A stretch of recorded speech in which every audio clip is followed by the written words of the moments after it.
Chris Bowen, thanks for joining us. Pleasure, Melissa.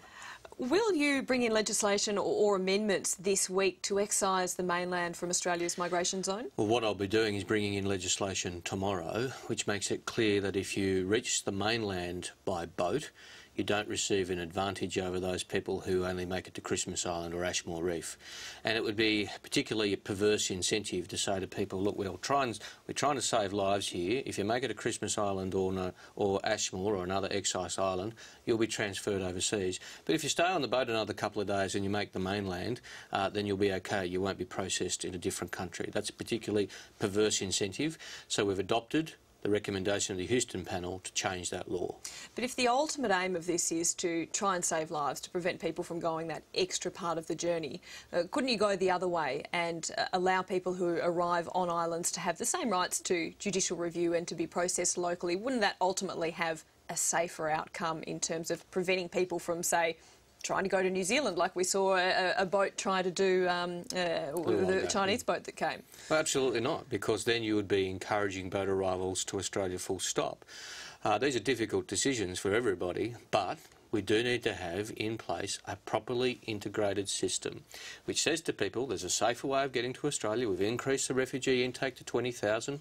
I've announced where those places will be allocated to. We've already started processing people, and people have come to Australia under that increase. But if you get on a boat, you come to Australia, regardless of where you land, you'll be subject to being processed under the arrangements which could see you taken to a different country.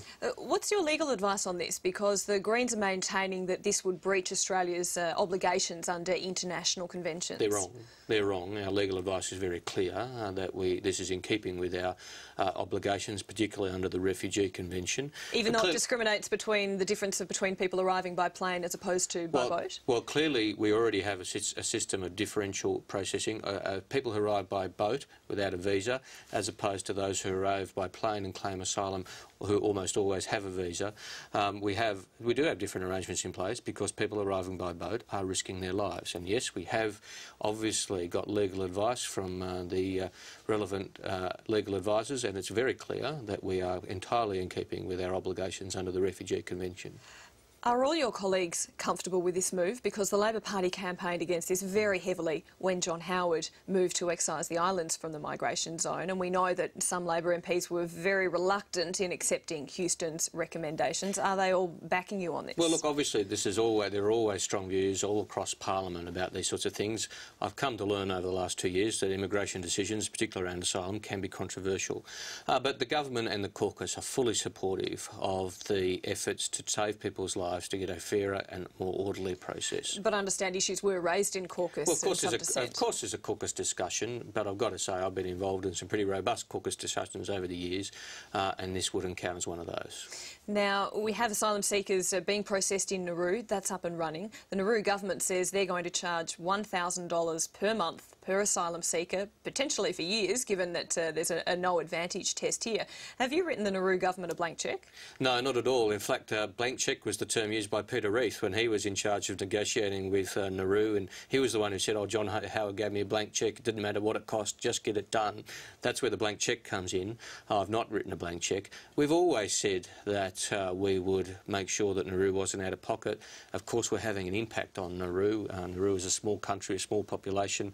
We're a very significant increase in that population, and of course it's had an impact. We've always said we'd pay for those expenses. Now, how it's done is a matter that we've been discussing with Nauru, and what is actually paid for out of those visa charges is something we've been discussing with them, and they're ongoing discussions. But the only blank cheque ever taken to Nauru was taken by Peter Reith. So if there's $1,000 per month per asylum seekers a couple of years, if you negotiate to have that revenue raised paying for some of the things that Nauru would need to do, does that mean that's, that eliminates other charges that Nauru might otherwise impose on the Australian government? Well, we have factored into our costings for Nauru all the making sure that Nauru is not out of pocket and is appropriately paid for the services that are being rendered and the impact on the small island of Nauru. So that's all these things have been are being worked through with Nauru as part of the very regular interaction I'm having with my colleagues, Nauruan ministers and officials and departments are having, in order to make sure that this is as smooth a process as possible. Now, all these steps are being done in response to the Houston panel. The government's adopting all of the recommendations. But central to those recommendations negotiations was the Houston panel saying that Australia must continue to develop its cooperation with Malaysia on asylum seekers, and that Malaysia agreement must be built on further rather than being discarded or neglected.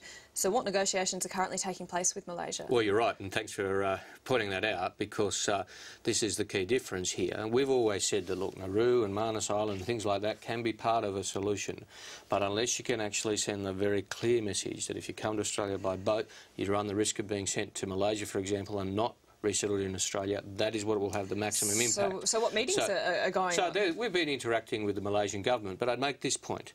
Unless and until we can be confident of getting the Malaysia agreement approved by the Parliament, that would mean the Liberal Party or the Greens Party indicating support for a Malaysia agreement that was brought back to the Parliament, then it's a hypothetical moot point.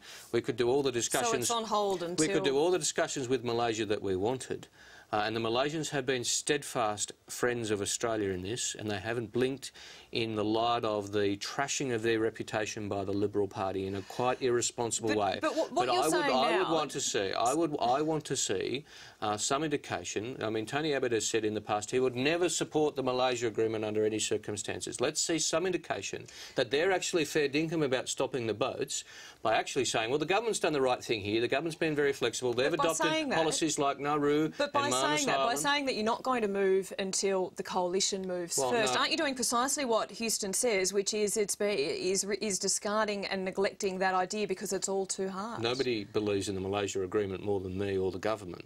And with respect, you're not quite accurately reflecting what I just said.